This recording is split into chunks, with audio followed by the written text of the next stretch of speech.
Welcome to Qualified Opinions, where we test the ideas and limits, the knowns and known unknowns around freedom and order in contemporary politics and society.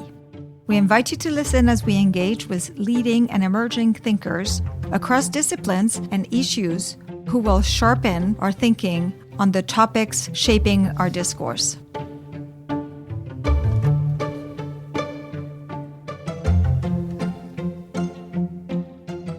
Welcome back. So we just had a presidential debate between Donald Trump and Kamala Harris. So one is a former president and the other one is a VP for the current president, Joe Biden. We've heard a lot about this debate, the format, the moderators, the fight between them, who won, who lost.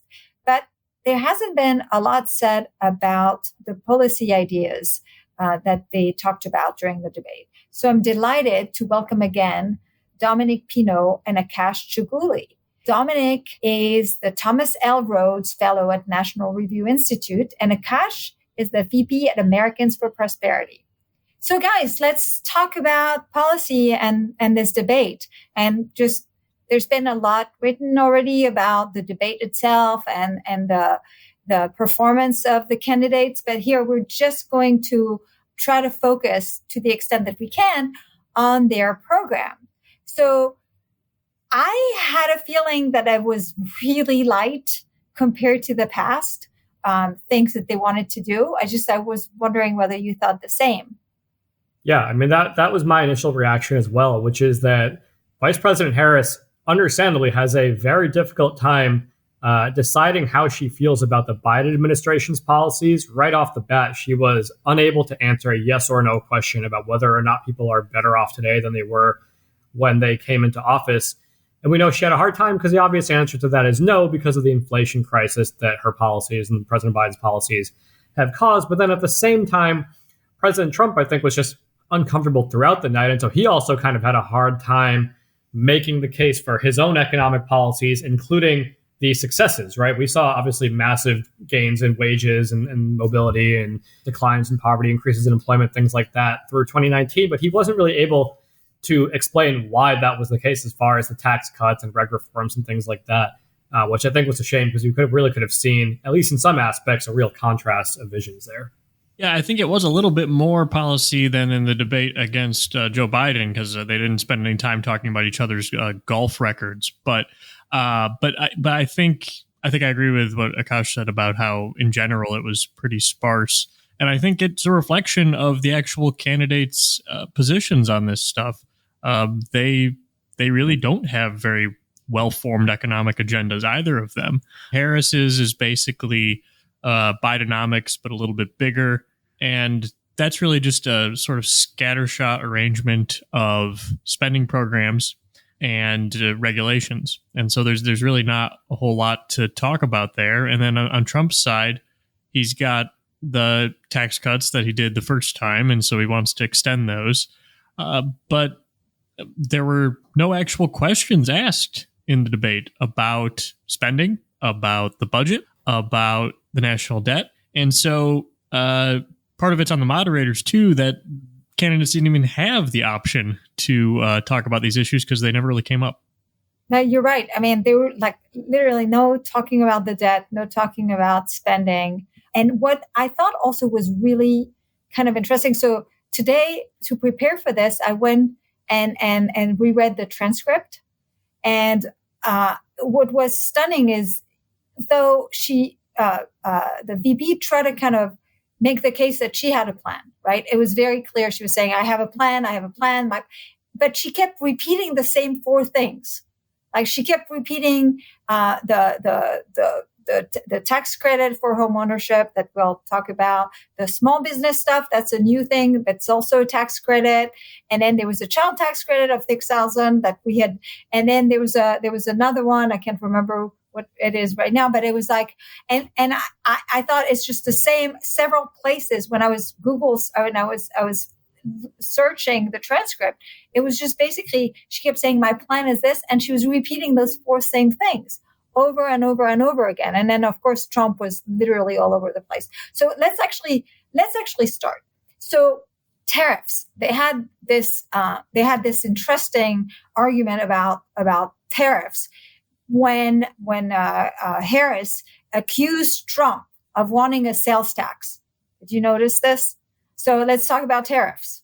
So what is really actually Trump's policy on this? Is it 10%? Is it 20%? She said he wants a 20% sales tax. I think that's what she said. So what is it really from this debate? What is it you understood it to be? Yeah, I don't think we got a lot more clarity. I think this was one of the places where, to Dominic's point, I think that the moderators really missed an opportunity to provide some clarity, because this is like the one area where Trump has very sort of dyed in the wool beliefs he has held for a very long time. He's not wishy-washy on this issue. He's been a believer in tariffs for a very long time and has like very strong feelings about them. He has floated 10%, 20% universal tariffs. I don't think we've gotten clarity from him whether he thinks that actually should be like a universal punishment for every sort of importer, or is it just like a tool and a strategy against China? He was never asked to explain the tariffs on our allies, on Canada and the UK and things like that. But at the same time, Harris was never asked to explain why the administration kept them around, or kept many of them around, and even built on some of them. And so I think actually Trump made it clear that actually he understood that they kept it. Yep. He made it in the concept of, I raised so much revenue with my tariffs, so much that they couldn't remove them, and they kept it. Yeah. Right?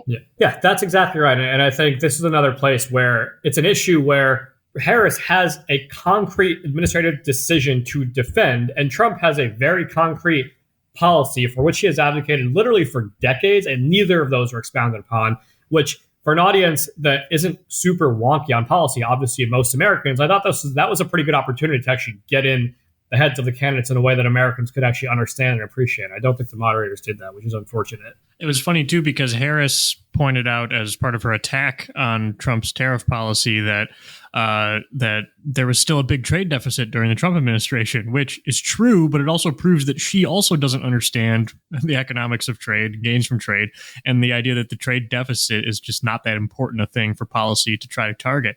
Neither of them care about the deficit that does matter, which is the budget deficit, which is twice as large right now as the goods trade deficit. The goods trade deficit is about $1 trillion, and the federal budget deficit is $2 trillion. And of course, that $1 trillion trade deficit corresponds to a $1 trillion capital surplus in investment coming into the United States from other countries, or from U.S. dollars going out for those imports and then coming back to the United States in the form of investment. And so there's tons and tons of things that they could have been talking about there. And Harris can't even attack Trump in the right way on it, because, again, she has the problem of having to defend keeping the tariffs that Trump put in place, and then while still saying that they're bad because they came from Trump. So it's a very tricky spot for her. It's basically impossible for her to get out of. Would have been interesting to see them talk about it a little bit more. Part of the problem with these debates, too, is that they have to cover, 17 million different topics, so they don't get very much time to get in depth on any one thing. Yeah, the sales tax stuff was actually interesting to me, because I was thinking, like she did say something that he has a plan. My opponent has a plan, and I call it the Trump sales tax, which would be a 20% tax on every goods. And he could have said, well, I mean, she doesn't even understand what a sales tax is, right?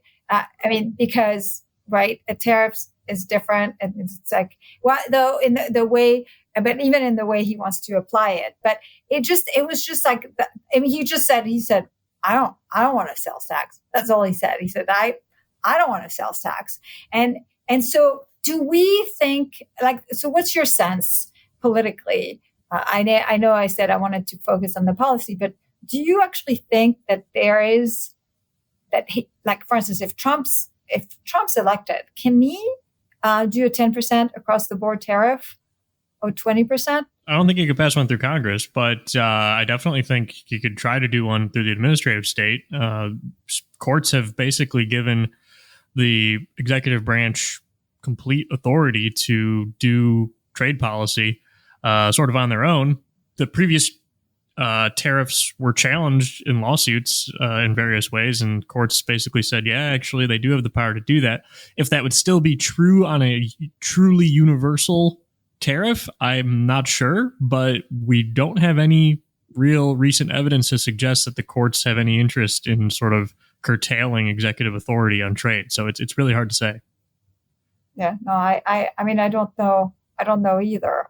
And it's just always the question of whether, I mean, people are going to dissuade him, once he's in the process where people are going to speak up and say, you really shouldn't do this. Because, I mean, a lot of the claim that I hear people who are pro-Trump use about tariffs is the fact that they're only a tool to get other countries to reduce their trade barriers, right? It's been kind of like the formerly free trader who are uncomfortable with his position but are pro-Trump. That's kind of the story they tell themselves. So I don't know if they're going to prevail or anything, but again. Yeah, well, some of the tariffs are supposed to do that, right? So Section 301, those tariffs, which is some of the tariffs that Trump did, the purpose of those is supposed to be exactly that. It's supposed to be to punish countries for unfair trade practices and then use that to get them to change those practices and then open up that market to the United States. So the purpose of that ultimately is to increase trade, not to reduce it. But the way that these have actually been implemented in practice it hasn't changed any of China's unfair trade practices. The Commerce Department has told us that. Yet they keep them in place. And so they are just to reduce trade. They're not actually opening up the foreign market to the U.S., which is what it's supposed to be doing. And they're just persisting in the failure of it. And the other thing that actually reminded me is that actually I'm not exactly sure that he has the authority. If you use a national security argument to impose a tariff, so the Section 330, what is it? Well, 232 is the national security laws. Yeah. 232, that he has the authority. But I don't know that he has the authority to push a across the board tariff that does not have some sort of national security rationale for it. Yeah, I don't either, but nobody's tried it, so we'll have to see what happens. Yeah, exactly. So now, another thing that, by the way, I thought was kind of interested in the VP's program that she presented was that it was all tax expenditures. It's like child tax credit, the 25% credit. And so in a way, does that feel different to you than previous, the subsidies for this, the subsidies for that? I just thought it was all interesting that it was on the tax side at the time where we're going to have a big conversation in 2025 about the Trump tax cuts. It speaks to the fact that they know that tax cuts are popular. Now, tax expenditures, like these tax credits, are not actually tax cuts, obviously. But when you have even someone as progressive as Kamala Harris campaigning even verbally on tax cuts and essentially saying that the tax cuts that were passed in 2017 that my opponent wants to build on, she's basically saying those are not enough, that she wants to cut taxes for specific groups more than what was already done. I think it's actually a very notable rhetorical and political point about the popularity of tax cuts. Now, obviously, I think, it's too much detail to expect of a presidential campaign, but the point that these tax expenditures are not, in fact, actually tax cuts, whereas what was passed in 2017 are actually tax cuts, is an important one from a policy standpoint, and probably one at some point worth making. Perhaps Vice President Vance makes it in the vice presidential debate or something, somewhere that needs to be explained that's a flawed approach to tax and spending policy. But I think rhetorically, it should be encouraging to those of us who think in general tax cuts are a good idea. Yeah. I mean, so let's talk about one of them. So that was mentioned specifically.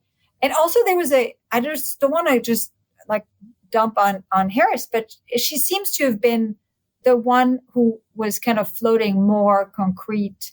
I want to do this. I want to do this. And I assume that it's because she has been accused of not having a plan, which I still don't consider this really to be a plan. But that child tax credit, the $6,000 child tax credit, I guess is for first parents? Is it what it is, or is it for every newborn the first year? Do we have any details on this? Yeah, I believe it's for every child. I mean, Dominic, correct me if I'm wrong. Yeah, I believe for the first year, for every newborn, it would be $6,000, and then for every year after that, it would be $3,600. Man, how much would that cost? Because the last one, which was, I mean, I know that there was it's going to be tremendously, probably uphill of like $3 trillion for over 10 years, right?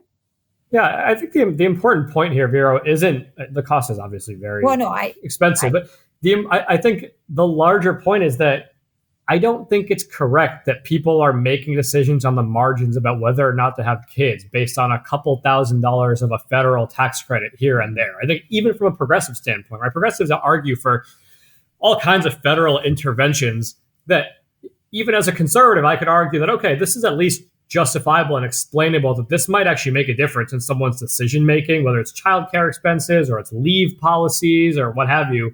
A couple $1,000s on a tax credit here and there is not going to make people on the margins decide to do this. And it certainly is not going to do so at a scale that addresses our sort of general fertility crisis and replacement levels of people having kids, which is sort of a national macro level issue.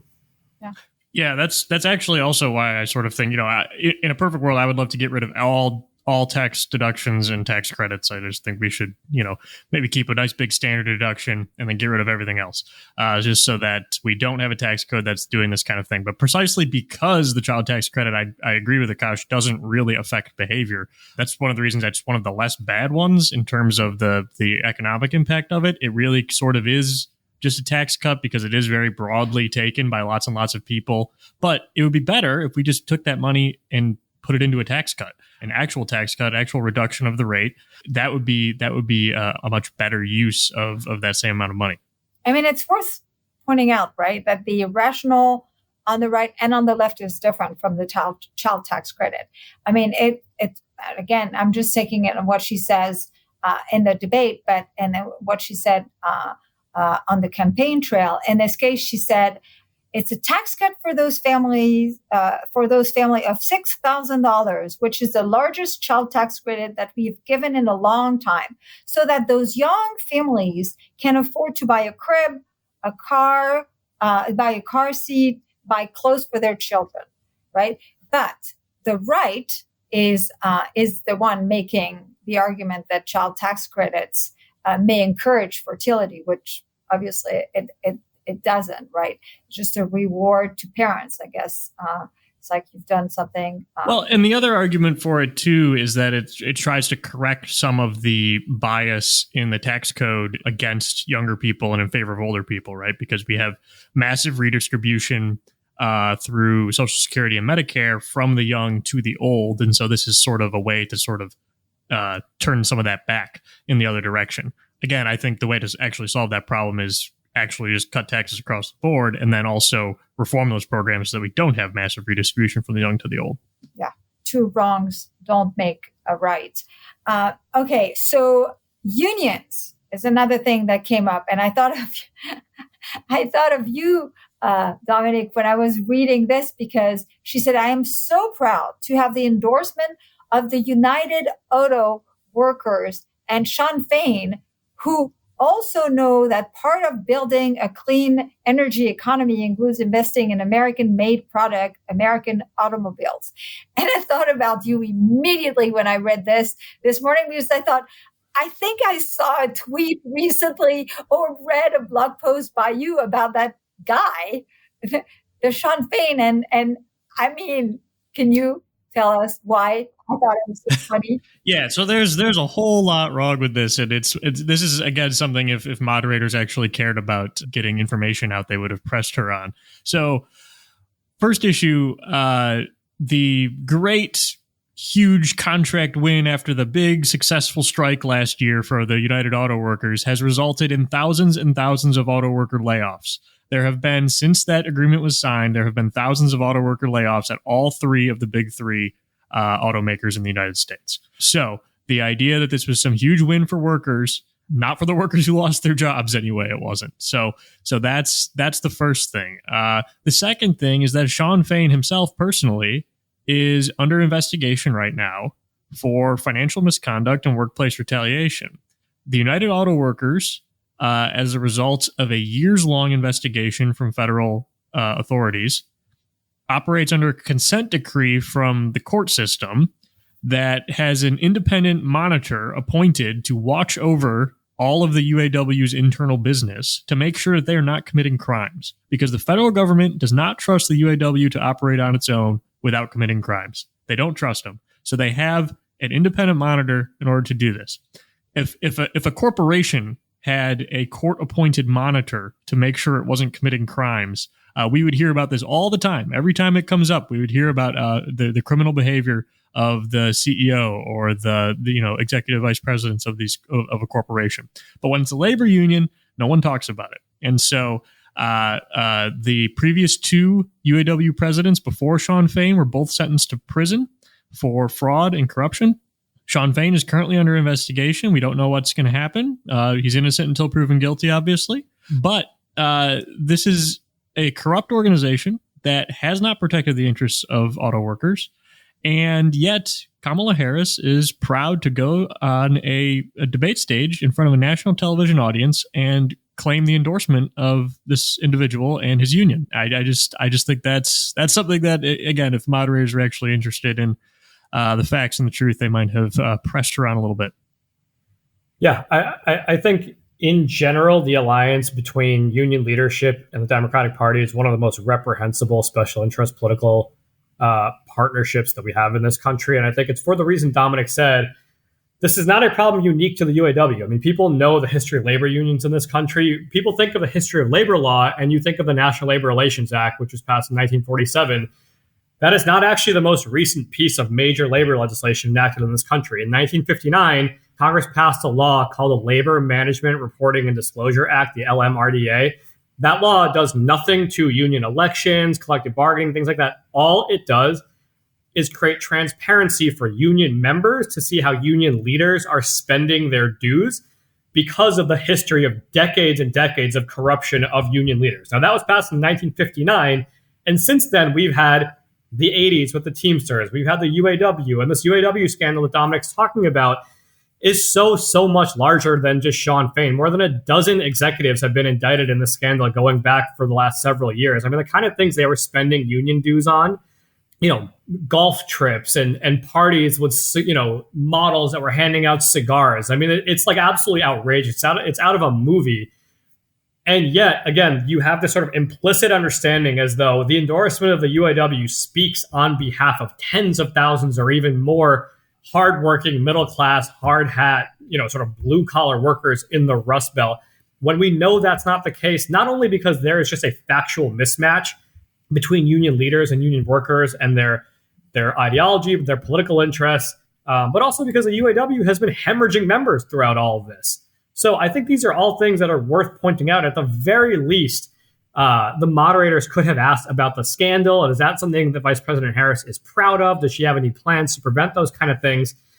And with one more very detailed policy point I'd make, Vero, is on the LMRDA, again, a very old law, the Trump administration in its final days was moving regulations to expand the reporting requirements.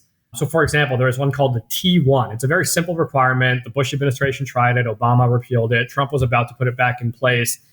All it does is expand the amount of reporting unions have to do annually on how dues are used. So, again, transparency for the public, transparency for members, no infringement on the right to unionize or collectively bargain or anything like that. The Biden administration on day one repealed that regulation, took it off the books. And I think these are just very, very clear examples of them putting the interests of union leadership over union workers. And I think even, again, for a not policy-heavy audience, policy-heavy debate, there was a question there to be asked of Vice President Harris and, frankly, even of President Trump and of how they feel about that. I think President Trump probably could have talked his way through an answer about appealing to workers and things like that. But it would have been very interesting to see Vice President explain this distinction between union leadership and union workers and how, where the UAW truly falls there. Well, they could have asked him, right? They could have had a follow-up question for Trump and said, you invited the head of the Teamsters to your convention. And what how do you feel about this? Because actually, I saw a tweet today that the Teamsters are calling Trump a dictator now in press releases. So I just they could have asked him a question. I'd be curious to hear what he has to say on this. Right? Yeah, well, the Teamsters were under federal oversight for a quarter of a century. That only ended in 2015. So that's not ancient history either. And, the other interesting thing about the UAW is their organizing successes. Akash mentioned they've been losing members. Their organizing successes in recent years have mostly been in higher education. And because of that, about a quarter of the members of the UAW, the active members today, are working in higher education. Not in auto plants, and there are about as many UAW members who work for the University of California system as work for General Motors. So that's what the union really is. It really has nothing to do with blue collar workers in many cases, and when it does try to go to bat for blue collar workers, it ends up hurting them. The other thing about that quote, by the way, that I thought about is that in a way there's a conflict in the Democrats' agenda. Like when you have such a green, clean energy economy, like especially on the car front, that isn't this conflict with the union heavy promotion of like the car, where they usually work. Aren't EVs requiring much fewer union workers than traditional cars? Yeah, EVs are easier to make. They're easier to make, and that's why China's been able to make them. By the way, China tried for many years to get a good internal combustion engine car to compete with the more developed economies, and they could never do it. So once the more developed economies started requiring EV production, China saw an opportunity. They said, "Oh, this is much easier. We can use our lower skilled workers and our less developed economy to swoop into this market," and so they did that. And they've been leaders in that. And so now the unions, if they actually cared about this, if they actually cared about their workers, they'd be pretty upset about this, and they'd be saying, "Hey, get rid of these EV mandates that are basically making us susceptible to competition from China. Why don't you just let people buy cars that they want to buy?" Which is going to be some EVs, but it's also going to be, for the time being, mostly internal combustion engine cars. But the Biden administration is perfectly happy to listen to the environmentalists on that. And the unions, because they're not really representing the interests of workers, they are progressive activist groups, they mostly go along with it. And so they talk about things like the just transition to electric vehicles. The Biden administration consistently promises union jobs for all of their green energy projects. And so the idea is they're trying to sort of government engineer a transition of union labor from what it's actually used for now to green energy. And of course, all of this whole conversation completely ignores all of the non-union auto workers in right-to-work states where auto jobs have been growing over time, in especially since about the 1990s. A lot of the jobs that left from places like Michigan and Ohio, they didn't go to Mexico, they didn't go to China, they went to Alabama, they went to Texas, they went to Kentucky, they went to Tennessee. So all the non-union auto workers who are not represented by the UAW and are happy about that, they get completely ignored from this entire conversation. Yeah, let's talk about small business. She said, my passion, one of them, because I know she likes to cook, she likes Doritos. So my passion, one of them, is small businesses. My mother raised my sister and me, but there was a woman who helped raise us. It's like, I'm not sure. We call her our second mother. She was a small business owner. I love our small businesses. My plan is to give $50,000 tax deduction to start up small businesses, knowing they are part of the backbone of the American economy. Thoughts? Yeah, I find it very amusing that she has this bold small business plan that, again, is a bunch of tax expenditures. But then I wonder, is the actual cost of this plan not going to be that high? Because there won't be any small businesses left when the rest of her policies go into effect that she's been advocating for. This is a woman who has endorsed the PRO Act, who wants to eliminate franchising, wants to eliminate independent contracting, pushes all kinds of other ridiculous union requirements that would devastate small businesses, pushes tariffs that would hurt American small businesses, has been very clear that she wants to raise a litany of other taxes that would hurt family-owned businesses and small businesses. So just about every other policy that she has said she is for, or that this administration has pushed through while she's been vice president, would be harmful to small businesses. And so, again, I think one tax expenditure is not evidence of the fact that you are somehow for a community of thriving small businesses in this country, and her policies really would be a nightmare for them. Yeah, it's also an indication just of the broader philosophy she has of government and of business, which is that there would be a bunch more small businesses around if only the government would just give them a little bit of money. And I just that's not what small business owners are looking for. That's not how entrepreneurship works. And I wouldn't expect her to know that because she's never worked in the private sector. But it's completely just evidence of her government first ideology as to how society should work. Yeah, the other thing I thought about, in fairness to her, she said to start up small businesses. So I'm not exactly sure really what it means, considering like we have the Small Business Administration, an agency I'd be very happy to abolish. But that's kind of the idea there is like you could get a small business loan, even though actually the market delivers. There's when you look at the share of small business loans covered by backed by SBA is ridiculously small. Sometimes it's like less than 1% of all the small business loans. But it's also what I thought about was it's just like it continues this mystique that I've kind of always been annoyed with, that small is beautiful. Small is great. Small is the backbone of America. And I'm just kind of like, no, actually kind of like, I guess it's because I've worked a lot on the Small Business Administration. There's always this idea that they're the driving force behind economic growth. Well, actually the one that are the driving force of economic growth are precisely those that do not stay small. And what people have in mind when they hear small businesses is that there's like the mom and pops, like 0 to 20 employees but the truth of the matter is like the way the Small Business Administration defines small businesses, it's like literally like 99.7% of all businesses. It's like this notion of small business. I would have wanted to say, can you tell us more about this? It's like anyone who starts a company, even like, because it has to be you have to be small before you become big, right? So does it mean like if you start a partnership, and it's just like a consulting business and it's just 5 of you, would you be getting that money? How does she define it? I think this is just meant to appeal to this kind of good sentiment. We love small businesses.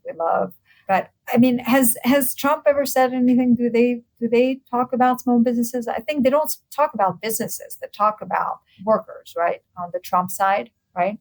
Yeah, I think that's right. They've talked about businesses that create jobs in America versus those that create jobs abroad, and things like that. And I think you're right on the data as far as sort of the romanticization of small business. But I do think it is an important part of sort of the American psyche, if you will, right? That you can come here, like the American part, not for everyone, but an important part of the American dream is the idea that you can do or be anything you want, so long as you're willing to work for it.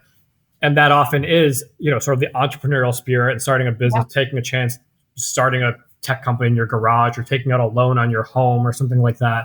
I think franchising itself is a very, very sort of interesting and valuable vehicle for small business, that you have obviously some help from a franchisor, but franchisees are essentially small business owners. And so there's a number of different avenues. And I think all of them are valuable for the American identity, the American psyche. I'm not against small businesses. I'm against government intervention. And I think that's the important point, right? Which is that what we want for small businesses is for them to succeed and no longer be small. I think, this is the point that you were making, right? That that is the hope for every small businesses. Some will do that, some will fail. But at the end of the day, the more and more the government gets involved, the likelier we are to have fewer and fewer of these small businesses started in the first place. But there's also a contradiction, right? When you think about the American dream and small business and everyone can make it here, even if the goal is just to have a pizza parlor where you make the recipe from your grandma, who is an Italian, blah, blah, blah, all of this, right? It's like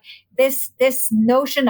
I love it. I love it. But it kind of kills the mystique a bit, which is, and let the Uncle Sam help with this.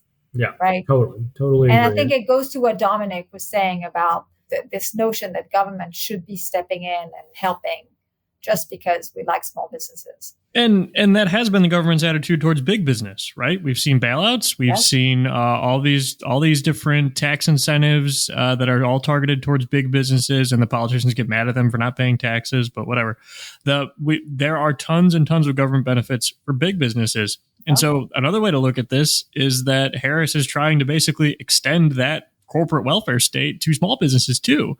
And up until now, small businesses have really been the ones that have been most opposed to Democrats.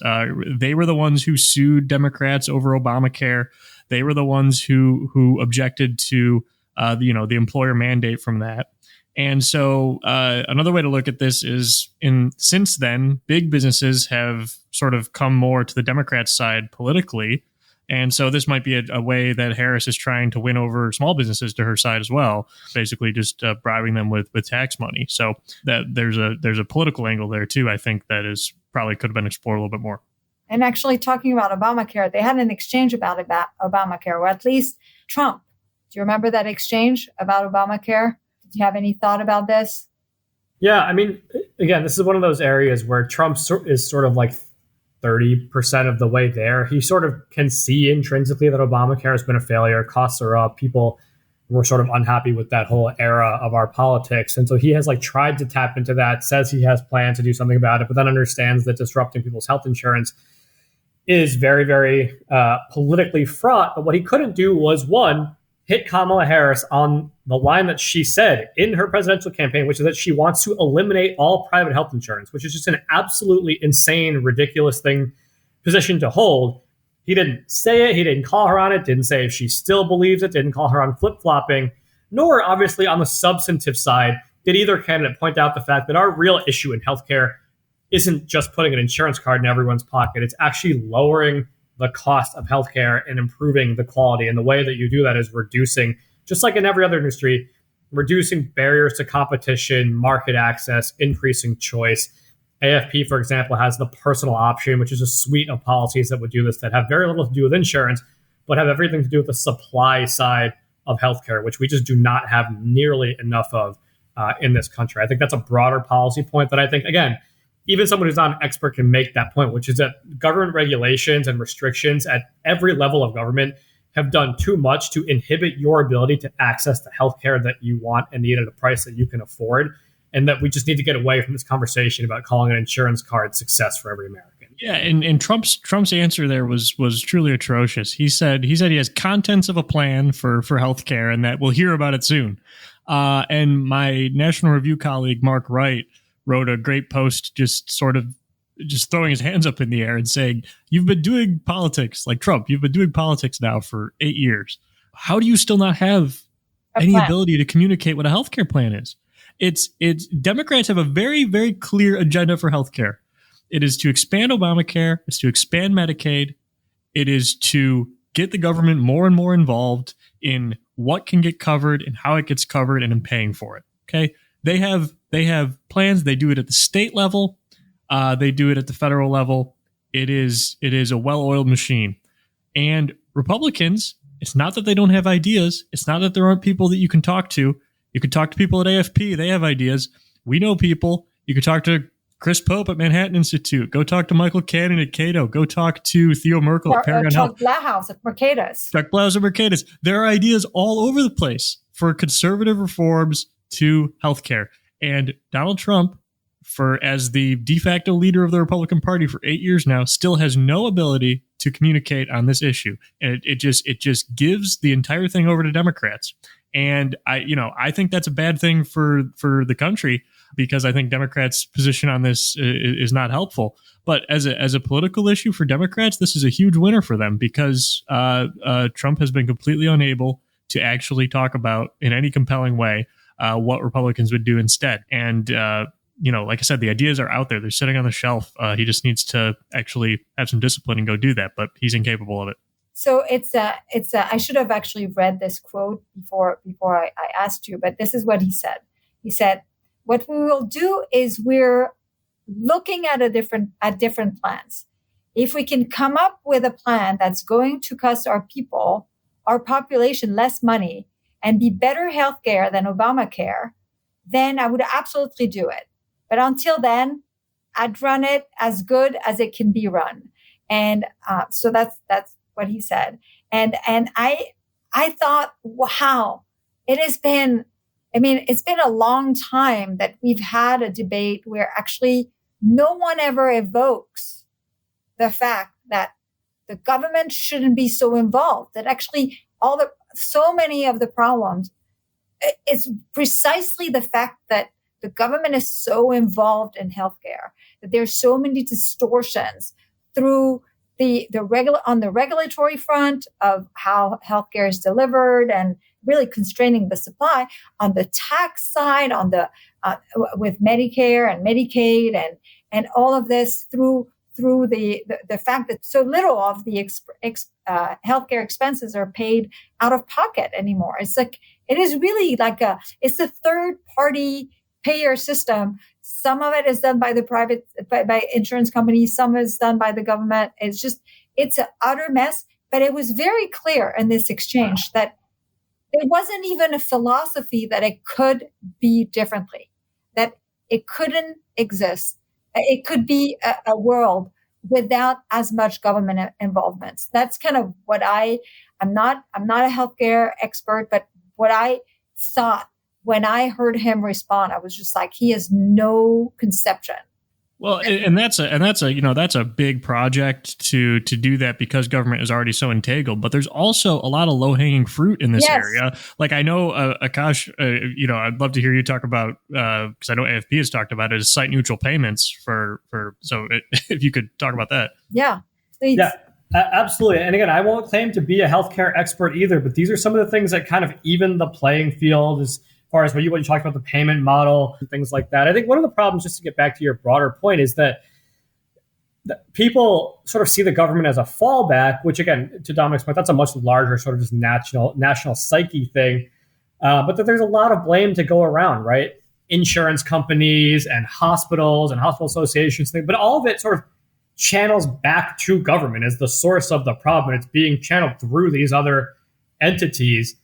And it's a thing we've seen fail in so many aspects of our society, right? Whether it's healthcare or it's higher education, which is that when players in the system see government as an unending source of money, an unending source of revenue and payment, then of course they're going to be all for every expansion of government's role in the industry that they possibly can be, because they stand to benefit from it. Even if it comes with some restrictions on hospitals and insurance companies and things like that, by and large, they are better off. And so then the American people, I think rightfully so, sometimes see insurance companies as a problem or see hospitals as a problem or things like that. So again, it's a complicated issue, but I think, again, making that simple rhetorical point is something he could have done without getting into a lot of detail, which is that Obamacare doubled down on a broken system by increasing the role of the government in healthcare. It made it more expensive. People lost their insurance plans. People lost access to their doctors.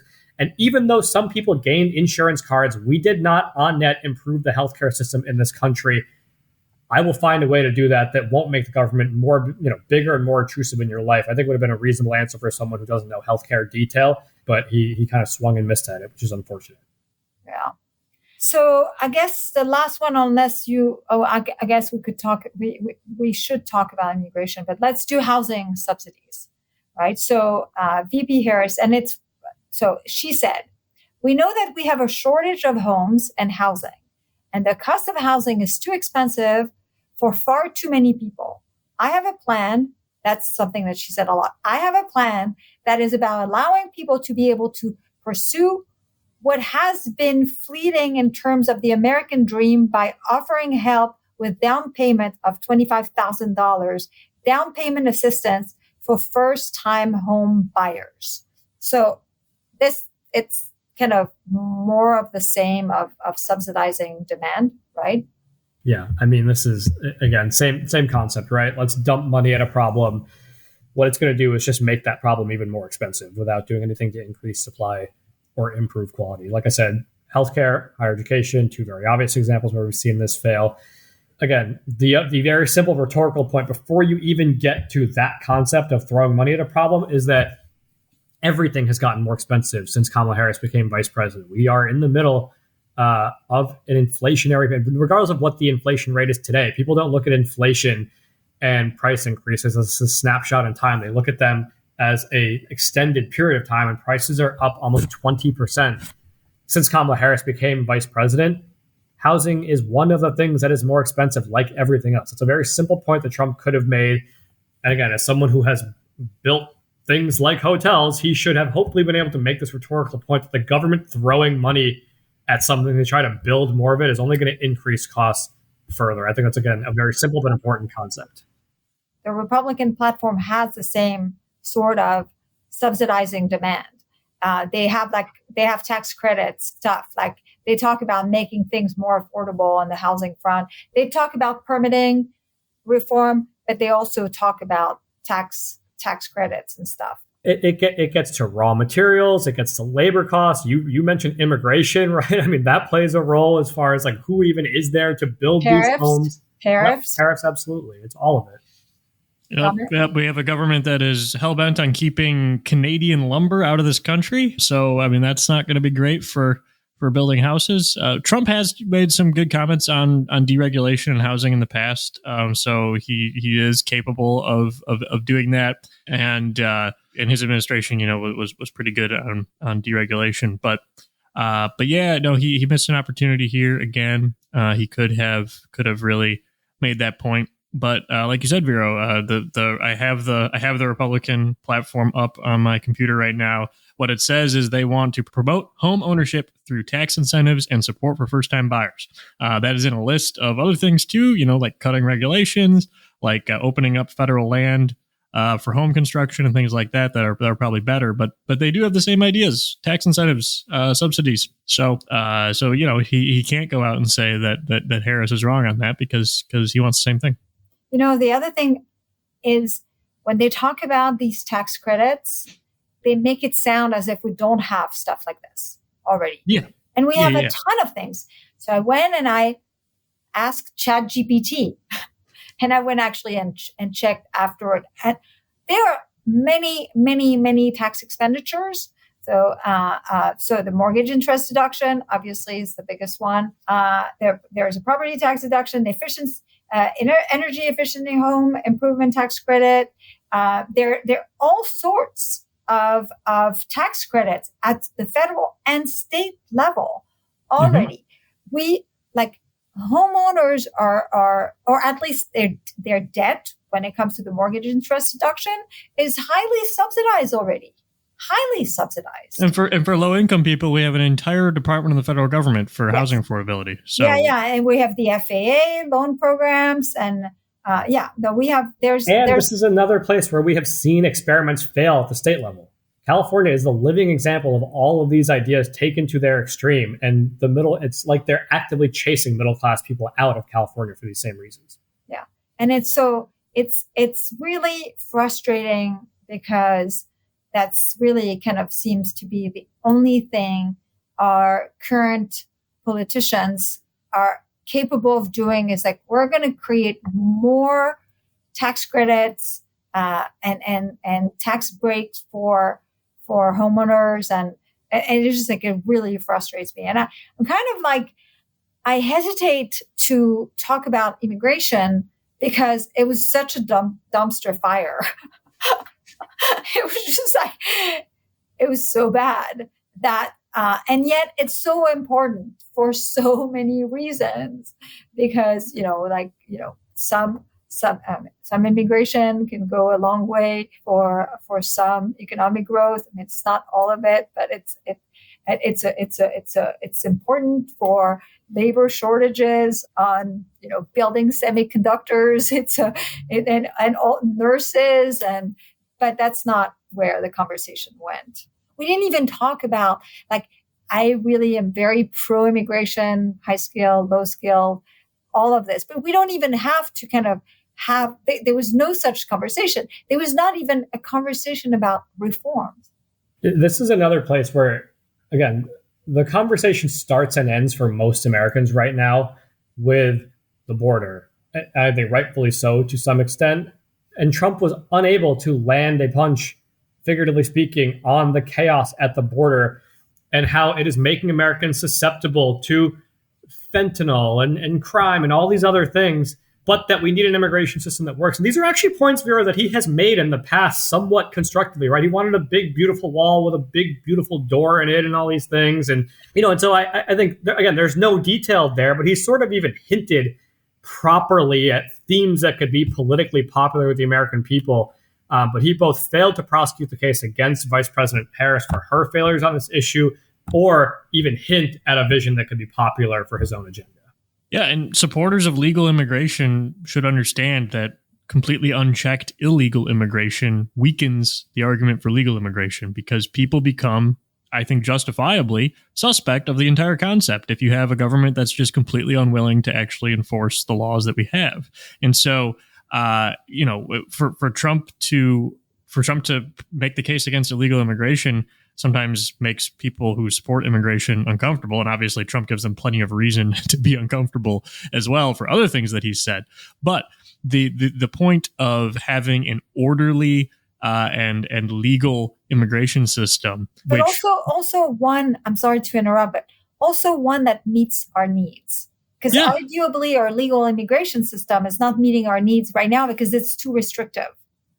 Yes, and it doesn't, and it's not orderly either. If you actually follow the laws, it doesn't make any sense, and it takes forever. So yeah, absolutely. I can tell you, I went through it, and it was not fun.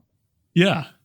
So I think there's absolutely huge need to talk about reform there. But yeah, Harris didn't talk about reform either. Neither of them talked about that, and so I think just another complete miss as to what the actual issue is. I'm curious. I mean, I did not watch it because I just could not. I was just like, it was too much, and I read after I heard what everyone's saying, and I read the transcript, and I came out with a deep and profound sense of despair that really, really, really. A lot of the knowledge about about free market ideas, the understanding of economics, it was just nothing was there. It wasn't present.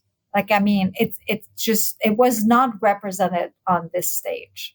Yeah, so I know we only have a minute left here. I think I would just close with this thought, which is that I think that makes very clear the work that all of us have cut out for ourselves. And it isn't just educating people on economics, right? It's making the case that free market economics and limited government can speak to the economic and non-economic concerns that people have in their lives, all of which are made better by limited government, which is that when your individual, your family, your civic society are the ones that are setting the morals and the mores and the standards for you, instead of being imposed from the top down through tax credits and spending and bureaucratic programs by a bunch of faceless unionized people in Washington, D.C. You're much, much better off when the federal government is not involved. You're safer, healthier, more prosperous, and your values are better protected. I think people have all kinds of concerns, some of which are economic, some of which are not, and it behooves all of us as advocates of the free market to strengthen our ability to make that case to people who do not have degrees in economics. Yeah. Couldn't have said it any better.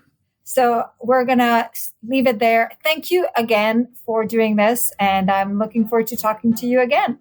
Thank you very much. Thanks.